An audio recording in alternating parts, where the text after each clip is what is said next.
ಈಗಿನ ಜನ್ರೇಷನ್ ಅವರು ಆಂಟಿ, ನಾವು ಕುಟುಂಬ ವ್ಯವಸ್ಥೆ ಬಗ್ಗೆನೇ ಮಾತಾಡ್ತಿರ್ಬೇಕಾದ್ರೆ, ಒಂದು ಮದುವೆ ಅಂತಂದರೆ ಒಂದು ಹುಡುಗಿ ಪ್ರಾಬಬ್ಲಿ ಏನನ್ನು ಆ್ಯಕ್ಚುಲಿ ಅರ್ಥ ಮಾಡ್ಕೋಬೇಕು ಹುಡುಕಬೇಕಾದ್ರೆ. ನಾನು ಅದನ್ನೇ ಯಾವಾಗಲೂ ಹೇಳ್ತಾ ಇರ್ತೀನಿ. ನಾವು ಎಲ್ಲೋ ಒಂದು ಕಡೆ ತಪ್ಪೆಲ್ಲಿ ಮಾಡ್ತಾ ಇದ್ದೀವಿ ಅಂದರೆ, ಹೇಗೆ ಇರಬೇಕು ಅನ್ನೋದನ್ನು ಒಂದು ವರ್ಗಕ್ಕೆ ನಾವು ಹೇಳ್ತಾ ಇದ್ದೀವಿ, ಇನ್ನೊಂದು ವರ್ಗಕ್ಕೆ ನೀನು ಹೇಗೆ ಬದುಕಬೇಕು ಅನ್ನುವಂಥದ್ದನ್ನ ಹೇಳ್ತಾ ಇಲ್ಲ. ಹೊಂದಾವಣಿಕೆ, ಸೌಹಾರ್ದತೆ, ಇದನ್ನೆಲ್ಲ ಒಂದು ವರ್ಗಕ್ಕೆ ಮಾತ್ರ ತಳ್ತಾ ಹೋಗ್ತಾ ಇದ್ದೀವಿ ನಾವು.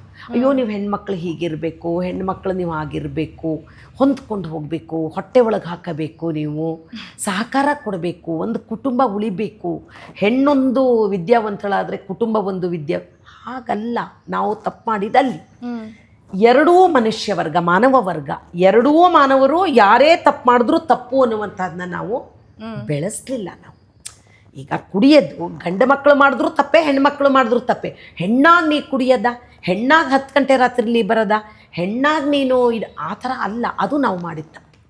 ಅಲ್ಲಿ ಬಹುಶಃ ನಾವು ಬೆಳೆಸುವ ರೀತಿಯಲ್ಲಿ ತಪ್ಪು ಮಾಡ್ಬಿಟ್ವಿ ನಾವು. ಪಠ್ಯವನ್ನೂ ಅಷ್ಟೇ, ನಿಮಗೆ ನೆನಪಿದೆಯೋ ಇಲ್ವೋ, ನಿಮ್ದರಷ್ಟೊತ್ತು ಬದಲಾಗಿತ್ತು. ನಾನು ನಿಮ್ಮ ತಂದೆ ಎಲ್ಲ ಓದಬೇಕಾದ್ರಂತೂ ಬಹಳ, ಅವಳು ಕಮಲ ಅವಳು ತಾಯಿ ಜೊತೆಗೆ ಅಡುಗೆ ಮನೆಯಲ್ಲಿ ಸಹಾಯ ಮಾಡ್ತಾಳೆ, ಅವನು ಬಸವ ಅವನು ತಂದೆಯ ಜೊತೆ ತೋಟಗಾರಿಕೆಗೆ ಹೋಗ್ತಾನೆ, ಕೃಷಿಗೆ ಹೋಗ್ತಾನೆ, ದನ ಕಟ್ತಾನೆ. ಇದು ಎಲ್ಲವನ್ನು ನಾವು ಯಾವ ಥರ ನಮ್ಗೆ, ಮತ್ತು ಶಾಲೆಗಳಲ್ಲೂ ಅಷ್ಟೇ, ಅಲ್ಲಿ ಸ್ವಾತಂತ್ರ್ಯದ ದಿನಾಚರಣೆ, ಅಲ್ಲಿ ಕಂಬಕ್ಕೆ ಬಾವುಟ ಕಟ್ಟವನು ಅವನಾಗಿರ್ತಾನೆ, ರಂಗೋಲೆ ಬಿಡೋಳು ಇವ್ರು.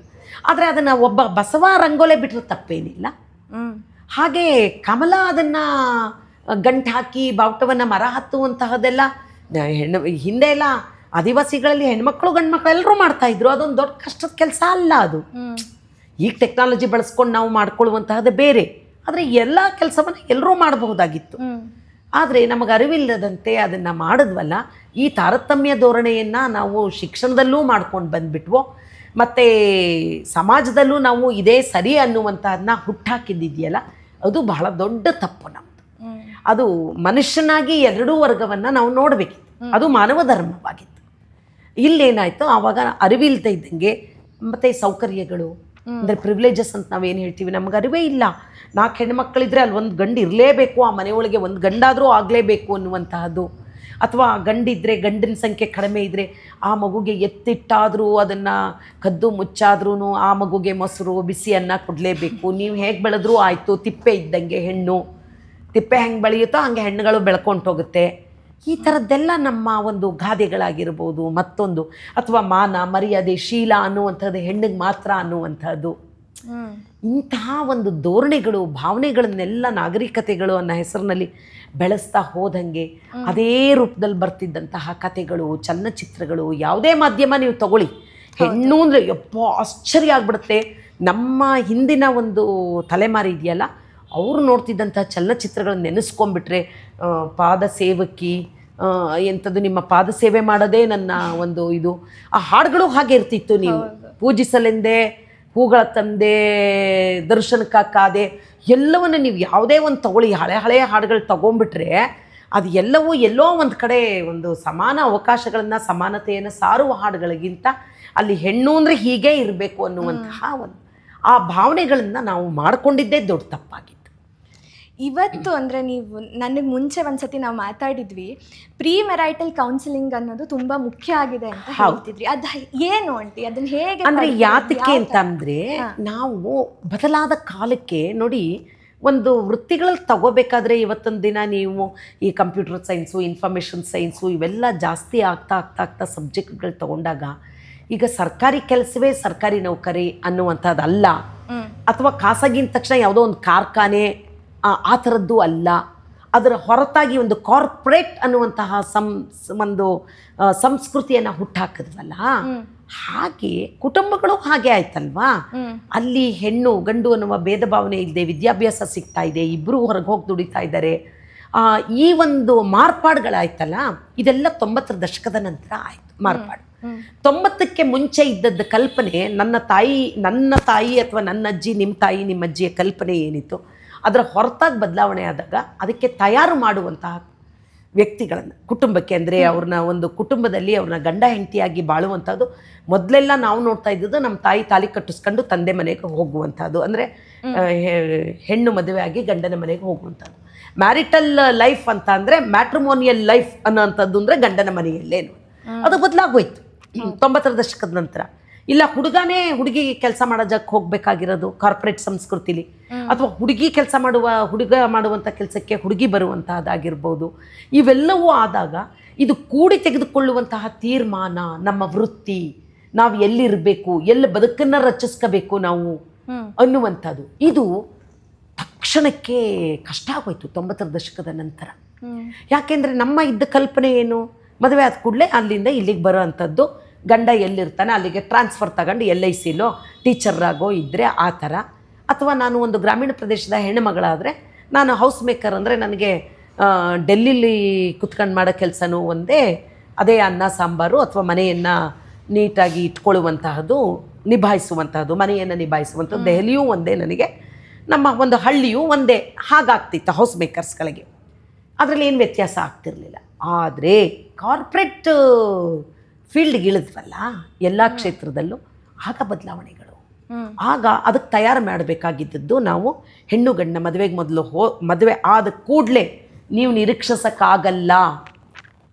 ಮದುವೆಯಾಗಿ ತಾಲಿ ಕಟ್ಟಿದ್ದೀವಿ ಒಂದು 5 ಗ್ರಾಮ್ದು, ಹೀಗೆ ಈ ಕಾರಣದಿಂದ ಅವಳು ನಾನು ಹೇಳ್ದಂಗೆ ಕೇಳಬೇಕು, ಅಥವಾ ನನ್ನ ಮನೆಗೆ ಬಂದು ನಮ್ಮ ಮನೆಯ ಸಂಸ್ಕೃತಿಗೆ ಅವಳು ಹೊಂದ್ಕೋಬೇಕು ಅಂತ ನೀವು ಆಮೇಲೆ ಬದಲಾವಣೆಗಳನ್ನ ತರಕ್ಕಾಗ್ತಿರಲಿಲ್ಲ. ಪ್ರಶ್ನಿಸಕ್ಕೆ ಶುರು ಆಗೋಗಿತ್ತಲ್ಲಿ. ಹಾಗಾಗಿ ಪ್ರೀ ಮ್ಯಾರಿಟಲ್ ಅನ್ನುವಂತಹ ಕೌನ್ಸಿಲಿಂಗ್ ಯಾಕೆ ಬೇಕು, ಪೂರ್ವಭಾವಿಯಾಗಿ ವಿವಾಹಕ್ಕೆ ಮುಂಚೆ ಆಪ್ತ ಸಮಾಲೋಚನೆ ಯಾಕೆ ಬೇಕು ಅಂತ ನಾವು ಶುರು ಮಾಡಿದ್ವು ಅಂದರೆ, ಇದನ್ನು ನಾವು ಅರ್ಥ ಮಾಡಿಸ್ಬೇಕಿತ್ತು ಇಬ್ರಿಗೂ, ಹೆಣ್ಣಿಗಾಗಲಿ ಗಂಡಿಗಾಗಲಿ. ನೋಡಮ್ಮ, ಈ ಥರ ಮದುವೆ ಆಗ್ತಾ ಇದೆಯಾ ನೀನು, ಮೊದಲಂಗೆ ಗಂಡನ ಮನೆಗೆ ಹೋಗುವಂಥದ್ದು, ಅಲ್ಲಿರೋದಕ್ಕೆ ಹೆಂಗೋ ಅಡ್ಜಸ್ಟ್ ಆಗೋದು ಅಂತ ಅಲ್ಲ. ಇಲ್ಲಿ ನೀನು ದುಡಿತಾ ಇದೆಯಾ, ನೀನೂ ಸಹ ತಯಾರಾಗಬೇಕು ಒಳಗೆ ಹೊರಗೆ ದುಡಿಯುವಂಥದ್ದಕ್ಕೆ. ಅಕಸ್ಮಾತ್ ಕೆಲಸ ತಗೊಳ್ಳೋದೇ ಇಲ್ಲ, ನಾನು ಮನೇಲೇ ಇರ್ತೀನಿ ಅನ್ನುವಂಥದ್ರಲ್ಲಿ ನಾವು ಅವ್ರನ್ನೂ ಕೌನ್ಸಿಲಿಂಗ್ ಕೊಡಲೇಬೇಕಾಗಿತ್ತು. ಅಂದರೆ ಆಪ್ತ ಸಮಾಲೋಚನೆ ಬರೀ ಗಂಡಿಗೆ ಮಾತ್ರ ಅಲ್ಲ, ಹೆಣ್ಣಿಗೂ ಎಷ್ಟು ಅನಿವಾರ್ಯ ಆಗ್ತಿತ್ತು ಅಂದರೆ, ಸುಮ್ಮನೆ ಅವ್ರು ಏನು ತಂದಾಕ್ತಾರೋ ಅಷ್ಟರಲ್ಲೇ ನಾ ಮಾಡ್ಕೊಂಡು ಹೋಗ್ತೀನಿ ಅಂದ್ರೆ ಆಗಲ್ಲ. ಆದರೆ ಆಸೆ ಮಾತ್ರ ನಿನಗೆ ದೊಡ್ಡ ದೊಡ್ಡ ಶಾಲೆಗಳಲ್ಲಿ ಮಕ್ಕಳನ್ನ ಓದಿಸ್ಬೇಕು, ದೊಡ್ಡ ದೊಡ್ಡ ವೃತ್ತಿಗಳಿಗೆ ಕಳಿಸ್ಬೇಕು, ಅದಕ್ಕೆ ಕೋಟ್ಯಾಂತರ ರೂಪಾಯಿ ಲಕ್ಷಾಂತರ ರೂಪಾಯಿ ಖರ್ಚಾದರೂ ಹಾಗಾಗೋದಿಲ್ಲ. ಹಾಗೆ ಬೇಕು ಅಂತಾರ ಜೀವನ ಅಂದರೆ ವೃತ್ತಿಗೆ ಬರೋದಕ್ಕೆ ನೀನು ತಯಾರಾಗಿರಬೇಕು, ದುಡಿಮೆಗೆ ಅಂತ.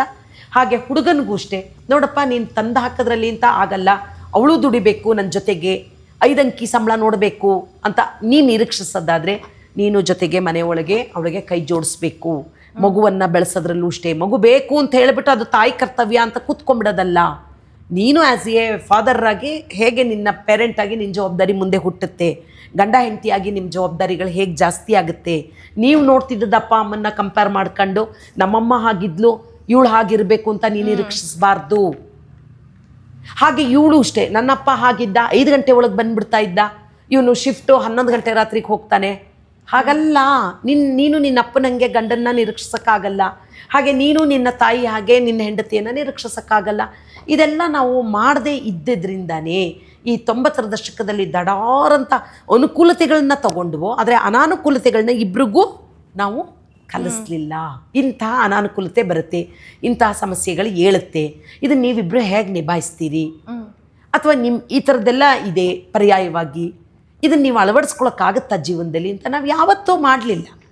ಏನೋ ಯಾವತ್ತೋ ರಾಶಿ ನಕ್ಷತ್ರ ಅದೇನೇನೋ ಹಾಕ್ತಾರೆ ನೋಡಿ, ಇಷ್ಟು ಗುಣ ಅದೆಷ್ಟೋ ಸೇರುತ್ತೆ, 24 ಮನೆ 12 ಮನೆ ಸರಿ ಹೋಗುತ್ತೆ, ಅದರಲ್ಲೇ ಮುಂದುವರೆದು ಬಿಟ್ವು. 90ರ ದಶಕದಲ್ಲಿ 5 ಅಂಕಿ ಗಳಿಸ ಹೆಣ್ಮಕ್ಳು ಬೇಕು, ಹೇಳ್ಕೊಳಕ್ಕೆ BE ಕಂಪ್ಯೂಟರ್ ಸೈನ್ಸು, BE ಇದು ಮತ್ತೊಂದು ಆಗಬೇಕು, ಡಾಕ್ಟ್ರ್ ಆಗಿರಬೇಕು, ಲಾಯರ್ ಆಗಿರಬೇಕು, ಎಲ್ಲವನ್ನ ನಾವು ನಿರೀಕ್ಷಿಸಿದ್ವು.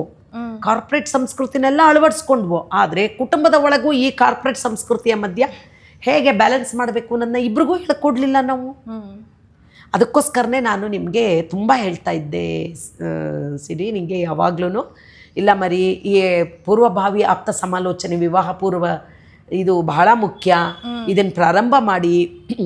ಆಮೇಲೆ ಗುಣಗಳು ಬದಲಾವಣೆಗಳಾಗ್ಬಿಟ್ಟಿರುತ್ತೆ ನಮ್ಗೆ ಅರಿವಿಲ್ಲದೆ.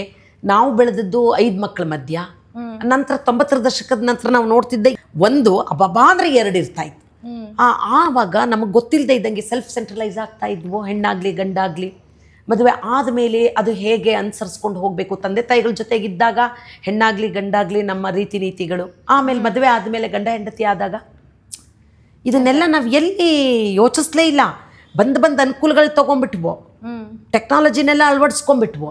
ಆದರೆ ಹಾಗೆ ಮನಸ್ಸುಗಳನ್ನು ಅಳವಡಿಸ್ಕೋಬೇಕು ಅನ್ನುವಂಥದ್ದು ಮಾತ್ರ ನಮ್ಮಲ್ಲಿ ತಯಾರಾಗಲ್ಲ. ಇದರಿಂದ ಬಟನ್ ಫೋನಿಂದ ಸ್ಮಾರ್ಟ್ ಫೋನಿಗೆ ಬದಲಾದಂಗೆ ಮನಸ್ಸುಗಳು ಮಾತ್ರ ಬದಲಾಗಲಿಲ್ವಲ್ಲ ನಮ್ಮದು. ಅದಕ್ಕೆ ನಾನು ಈ ಪೂರ್ವಭಾವಿ ಇದು ಆಪ್ತ ಸಮಾಲೋಚನೆ ಭಾಳ ಮುಖ್ಯ. ಬಹುಶಃ ಅದನ್ನ ನಾವು ಮಾಡಿದ್ರೆ ಮುಂದೆ ಆಗ ಡಿವೋರ್ಸ್ ರೇಟ್ ಎಲ್ಲೋ ಒಂದು ಪಾಯಿಂಟ್. ಹೌದು, ಅದು ಅಪ್ಪ ಅಮ್ಮ ಆಗಿ ನಾವು ಮಾಡಿಲ್ವಲ್ಲ. ಅಪ್ಪ ಅಮ್ಮನಾಗಿ ನಾವು ಗಂಡು ಮಗನಿಗೆ ಹೇಗೆ ಬೆಳೆಸ್ಬೇಕು ಅನ್ನೋದು ನಾವು ಬೆಳೆಸಲಿಲ್ಲ, ಹೆಣ್ಮಗಳಿಗೆ ಯಾವ ರೀತಿ ಬೆಳೆಸ್ಬೇಕು ಅನ್ನೋದ್ರಲ್ಲಿ ನಾವು ಸೋತಿದ್ದೀವಿ.